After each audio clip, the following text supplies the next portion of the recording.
Assalamu alaikum. Voici la troisième partie du chapitre 4, les oscillations mécaniques. Dans cette partie, on va continuer avec l'objectif 4, établir l'équation différentielle qui régit le mouvement harmonique simple d'un pendule élastique horizontal en utilisant deux méthodes. Tout d'abord, rappelons-nous les idées déjà expliquées.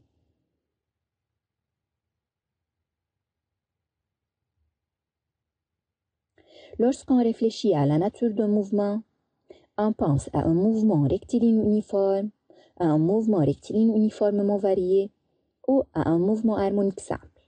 Rappelons qu'on peut dire que c'est un mouvement harmonique simple lorsque l'équation différentielle a la forme x seconde plus oméga 0 carré x est égal à 0 ou l'équation horaire a la forme de x est égal à cosinus oméga 0 t plus phi ou a sinus oméga 0 t plus phi. D'autre part, on a déjà vu que la nature d'oscillation peut être libre amorti, libre non amorti, entretenu ou forcé. Et lorsque les oscillations mécaniques sont libres non amorties, l'énergie mécanique est conservée puisqu'il n'y a pas de forces non conservatives. Pour étudier les caractéristiques d'oscillation libre non amortie, on considère un pendule élastique horizontal formé d'un solide de masse M et d'un ressort de raideur K de masse négligeable et de spire non jointive. Le solide est attaché à l'extrémité du ressort, dont l'autre extrémité est fixée à un support. X' est un axe horizontal orienté positivement à droite. Prendre le plan horizontal passant par le centre de masse G du solide comme le niveau de l'énergie potentielle de pesanteur. Lorsque le ressort est ni allongé ni comprimé, dans ce cas l'abscisse de G et X est égale à 0, on appelle cette position d'équilibre. Le solide est déplacé d'une distance x est égale à et lâché alors sans vitesse initiale. Le déplacement maximal de la position d'équilibre est appelé amplitude. Comme on a déjà dit au début de cette vidéo qu'il y a deux méthodes pour déterminer l'équation différentielle. On commence maintenant par méthode 1, énergie mécanique. Pour établir l'équation différentielle du mouvement, il faut choisir l'expression de l'énergie mécanique à l'instant où l'abscisse x et la vitesse v ne sont pas nulles. C'est-à-dire, on doit éviter les deux positions extrêmes et la position d'équilibre. Donc, à l'instant t, l'énergie mécanique est égale à l'énergie cinétique plus l'énergie potentielle de pesanteur plus énergie potentielle élastique. EC, ça fait 1 demi mv au carré.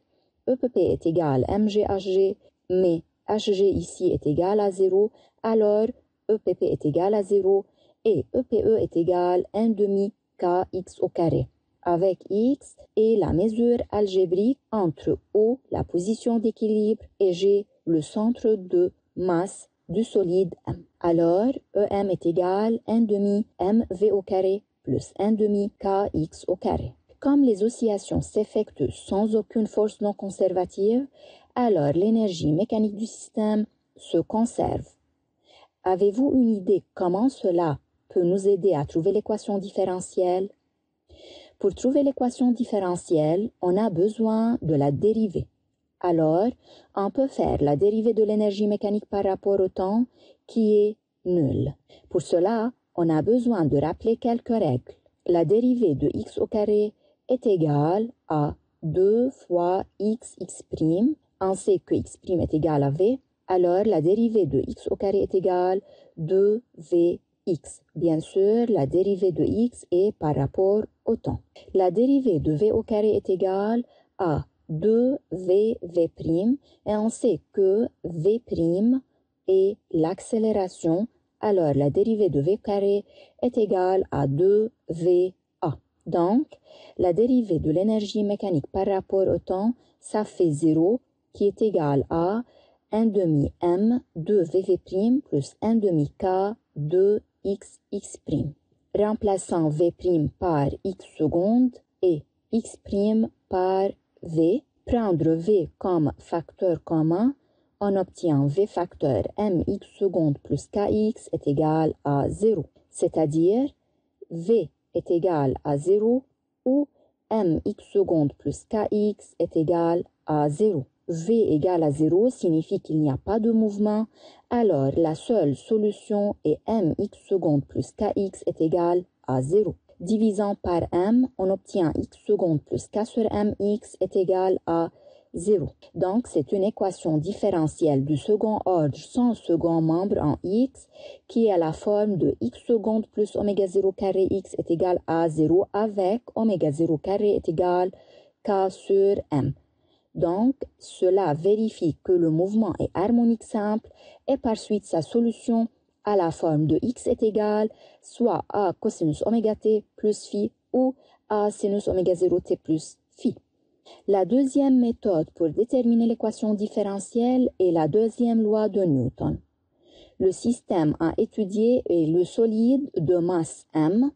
Les forces agissant sur m sont la réaction normale du support n, le poids du solide m fois g et la tension du ressort T.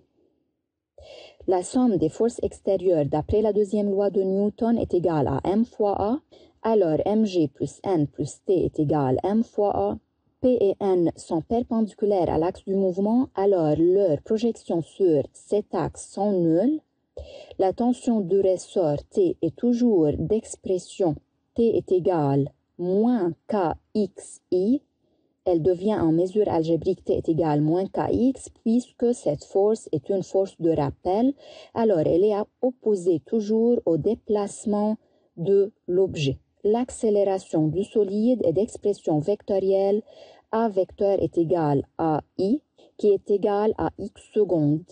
On peut déduire que l'équation différentielle peut être écrite sous la forme x secondes plus k sur mx est égal à 0. Arrêtez cette vidéo et essayez de trouver cette équation vous seul. Passons maintenant à l'équation horaire du mouvement qui est la solution de l'équation différentielle déjà obtenue. X est égal à sinus oméga 0 t plus phi. Que signifie chaque terme de cette équation? Commençons par x qui est l'abscisse du centre de masse G. A, la valeur absolue de A est égale à xm qui est toujours positive, ce qui représente l'amplitude d'oscillation ou l'élongation maximale. Oméga 0 qui est égal à radical k sur m, bien sûr oméga 0 est une valeur positive, représente la pulsation propre. Phi c'est la phase à t égale à 0, oméga 0 t plus phi c'est la phase à l'instant t. L'unité de x dans le système international est le mètre, de même pour l'amplitude, oméga 0 en radians par seconde, phi et oméga 0 t plus phi en radians. Notons que x est variable entre moins xm et xm, xa et xm toujours ont la même unité, l'amplitude d'oscillation dépend de x0 et v0, tandis que oméga 0 dépend seulement des caractéristiques m et k de l'oscillateur et phi dépend encore de x0 et de v0. Alors, les caractéristiques du mouvement harmonique simple sont la période propre, T0 est égal à 2pi sur oméga 0, ça fait 2pi radical m sur k. Bien sûr, T0 s'exprime dans le système international en secondes. La fréquence propre F0 est égale à 1 sur T0, ça fait 1 sur 2pi radical k sur m. L'amplitude est xm. On va essayer de trouver l'influence des caractéristiques de l'équation horaire sur l'image de cette équation. Soit x est égal à 1 sinus de pi t. Ici, x est donné en centimètres, alors l'amplitude xm est égale à 1 centimètre. Oméga 0 est égal à 2pi radians par seconde. La période qui est égale à 2pi sur oméga 0, ça fait 1 seconde. Et la phase ici, à t égale à 0, est égale à 0. Alors, on observe maintenant la fonction x est égale sinus de pi t. X est égal à 1,5 fois sinus de pi t. Dans ce cas, on a varié seulement l'amplitude. Alors, on a la même pulsation propre, la même période et la phase à t égale à 0. Donc, tout simplement, ce qui varie sur le graphe est l'amplitude de cette équation. Maintenant, on change oméga 0, donc l'amplitude reste 1 cm, oméga 0 pi, alors la période ça fait 2 secondes et la phase à t égale à 0 est 0 radian. Donc on a la même amplitude, mais ici la période augmente et doublée. Le tracé de cette équation sera comme montre la figure devant vous. Soit x est égal à 1 fois sinus de pi t plus pi sur 4. Donc, tout simplement, on a varié la valeur de phi. L'amplitude reste 1 cm. Oméga 0 de pi, t0 est égal à 1 seconde. Et la phase ici est égale à pi sur 4. Maintenant, le graphe commence à partir d'une certaine valeur à l'axe y, ce qui représente la phase à t égale à 0. Rappelons que cosinus alpha est égal à sinus alpha plus pi sur 2 et sinus alpha plus pi est égal à moins sinus alpha. À l'instant t, l'abscisse x est égale à xm sinus oméga 0 t plus phi. Son amplitude est xm, qui est le coefficient devant sinus. La vitesse et la dérivée de x, ça fait xm oméga 0 cosinus oméga 0 t plus phi. De même, l'amplitude et le coefficient, bien sûr, en valeur absolue devant cosinus, ça fait xm oméga 0. On peut écrire v comme vm sinus oméga 0 t plus phi sur 2, puisqu'on a déjà dit que cosinus alpha est égal à sinus alpha plus pi sur 2. L'accélération qui est la dérivée de la vitesse et la dérivée seconde de x est égale à moins xm oméga 0 carré sinus oméga 0 t plus phi. L'accélération maximale est égale à xm oméga 0 carré. L'accélération ici est égale à moins oméga 0 carré fois x. Donc, on peut écrire a est égal à m. À la place de moins x, ça fait xm sinus oméga 0 t plus phi plus pi. On remarque alors que la différence de phase entre v et x est pi sur 2 et entre a et x est pi. Comme résumé, on ajoute la pulsation propre oméga 0 est égal radical k sur m et la période propre t0 est égal 2 pi radical m sur k. C'est la fin de la partie 3. Merci pour votre attention.